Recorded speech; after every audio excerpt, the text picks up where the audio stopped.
नमस्कार, मैं Uday Shankar, news bioscope में आप सबों का स्वागत है। बिहार के सांसद हैं पप्पू यादव, पूर्णिया से सांसद हैं। वो एक दिन पहले झारखंड आए और झारखंड दौरे के दौरान उन्होंने मुख्यमंत्री हेमंत सोरेन से मुलाकात की। इस मुलाकात को लेकर कई मायने निकाले जा रहे हैं। सबसे पहली बात ये कही जा रही है कि पप्पू यादव ने अभी हाल के दिनों में झारखंड का मुद्दा उठाया था और 1,36,000 करोड़ जिस बकाये की बात की जाती है उसे लेकर संसद में सवाल उठाया था और उसके बाद अब वो झारखंड पहुंचे यहाँ पे सीएम से मुलाकात करने।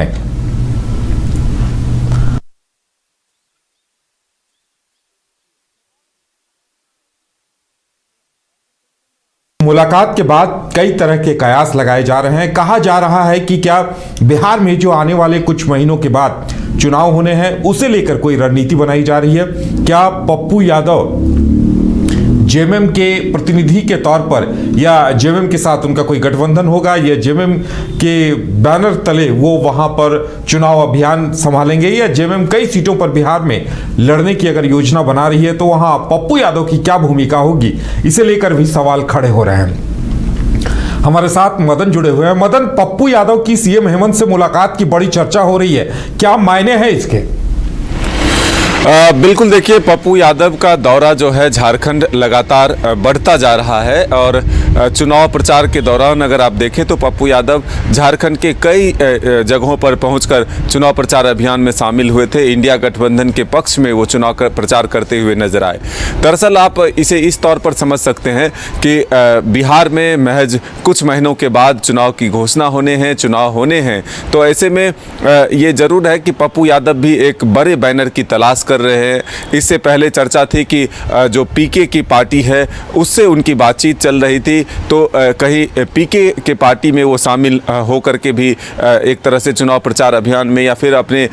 कई उम्मीदवारों को चुनावी मैदान में उतार सकते थे। लेकिन अब जो तस्वीरें निकल कर आ रही है इसके कई मायने ज़रूर निकाले जा रहे हैं कि पहले संसद में झारखंड के हिस्सों की बात करना, यानी कि झारखंड के बकाये राशि को लेकर के बातचीत करना, फिर उसके बाद अगर आप देखें तो झारखंड के दौरे पर आना, मुख्यमंत्री हेमंत सोरेन से मिलना, कई मंत्रियों से मिलना और एक तरह से कहे तो झारखंड के पक्ष में खड़ा होना, तो ये जरूर दर्शाता है कि कहीं जेएमएम के एक प्रतिनिधि के तौर पर या जेएमएम की जिम्मेदारी बिहार में पप्पू यादव अपने कंधों पर लेना चाहते हैं, इसलिए कहीं झारखंड दौरे पर तो नहीं आ रहे हैं। दरअसल बिहार से ही अलग हुआ राज्य झारखंड है। झारखंड से जुड़ा हुआ कई सीमावर्ती जिला है जिसमें कि काफ़ी असर जो है वो दिखता है। ऐसे में झारखंड में एक बड़ी जीत हासिल हुई है हाल के ही दिनों में। जो इंडिया गठबंधन है, जेएमएम, कांग्रेस और आरजेडी, तीनों गठबंधन दल के साथ जो है सरकार चल रही है यहाँ पर, तो बिहार में आरजेडी एक बड़ी पार्टी के तौर पर है और वही अगर देखें तो झारखंड मुक्ति मोर्चा एक बड़ी पार्टी के तौर पर झारखंड में है। तो ऐसे में जेएमएम को अब बिहार में भी एक बड़े चेहरे की तलाश है और पप्पू यादव को भी एक बड़े बैनर की तलाश है। तो ऐसे में क्या दोनों के जो मायने हैं या जो दोनों एक साथ चलकर बिहार में कुछ बेहतर करना चाहते हैं?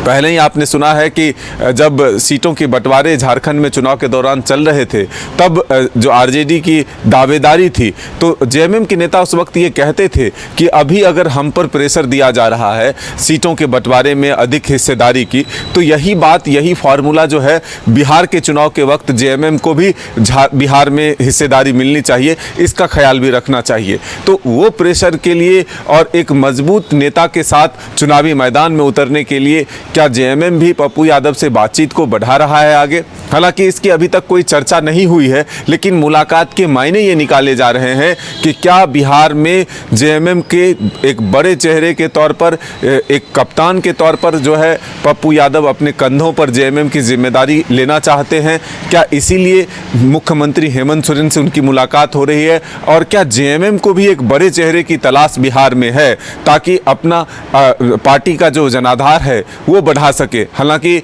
कटिहार के क्षेत्र में, जमुई के क्षेत्र में जो आदिवासी बहुल क्षेत्र है उसमें पिछले चुनाव में भी जेएमएम ने अपने उम्मीदवार उतारे थे, हालांकि सफलता नहीं मिली। लेकिन इस बार और मजबूती से बिहार में भी अपना एक तरह से कहे तो प्रदर्शन करना चाहती है जेएमएम, अपने उम्मीदवारों को उतारना चाहती है, क्योंकि जब दोबारा आप चुनकर सत्ता में आते हैं, पूर्ण बहुमत में आते हैं, एक मजबूत सरकार के तौर पर आते हैं, तो मनोबल और बढ़ता है और अपने पार्टी का विस्तार अलग अलग राज्यों में करना चाहते हैं। महत्वपूर्ण बात सामने आई है, 3 घंटे पहले बक्सर में तेजस्वी यादव ने कहा है ये जो इंडी गठबंधन था ये लोकसभा चुनाव तक ही था और लोकसभा चुनाव के बाद इंडी गठबंधन खत्म हो गया। तो यानी देखिए, विधानसभा के झारखंड में चुनाव हुए, आरजेडी और जेएमएम ने साथ मिलकर लड़ा, लेकिन ऐसा लगता है कि हेमंत सोरेन अपनी तरफ से ये संकेत देना चाह रहे हैं कि अगर आरजेडी कांग्रेस की तरफ से उन्हें सीटें नहीं मिलती है तो वो ऐसे भी उनकी बांका और कई इलाके में उनकी पकड़ रही है और दावेदारी भी रही है, तो वो अच्छी खासी संख्या में लगता है इस बार बिहार में चुनाव लड़ना चाहते हैं। और तेजस्वी यादव का जो बयान आया है वो ये बता रहा है कि अगर बात नहीं बनती है तो फिर पप्पू यादव हो सकता है जेएमएम में शामिल हो जाए और जेएमएम अच्छी खासी सीटों पर चुनाव लड़े वहां पर। अभी ये संभावना जरूर बन सकती है, क्योंकि पप्पू यादव निर्दलीय सांसद हैं और ऐसे में बिहार में हमने पहले भी कहा आपको कि जेएमएम को भी एक बड़े चेहरे की तलाश है जिसके हाथों में कमान सौंपी जाए बिहार की, और पप्पू यादव को भी एक बड़े पार्टी की तलाश है जिसको वो बिहार में बढ़ा सके। तो ऐसे में दोनों एक दूसरे के पूरक हो सकते हैं और ऐसे में हम ये कह सकते हैं कि इस मुलाकात के मायने इसीलिए कई निकल रहे हैं कि आने वाले कुछ ही महीनों के बाद बिहार में चुनाव होने हैं और एक जब बिहार से ही अलग हुआ राज्य झारखंड है तो ज़रूर एक दूसरे जगह की जो चीज़ें हैं वो एक दूसरे के जगह के लोगों को समझ में आती है। तो ऐसे में बिहार और झारखंड में बहुत कुछ फ़र्क नहीं है। तो ये ज़रूर माना जा सकता है कि जो सीमावर्ती इलाके हैं, जो आदिवासी बहुल सीटें हैं, उस पर तो जेएमएम की पकड़ हो सकती है। तो ऐसे में अपने हिस्सेदारी को लेकर के अभी से एक प्रेशर भी बनाया जाए।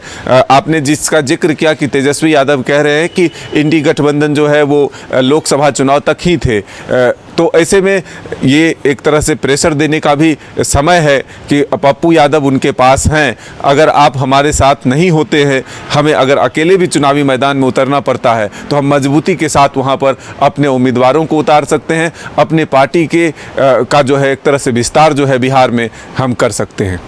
बिल्कुल, तो देखने वाली बात ये होगी कि आने वाले दिनों में क्या कुछ होता है और क्या पप्पू यादव जेएमएम का दामन थामते हैं, ये देखने वाली बात होगी।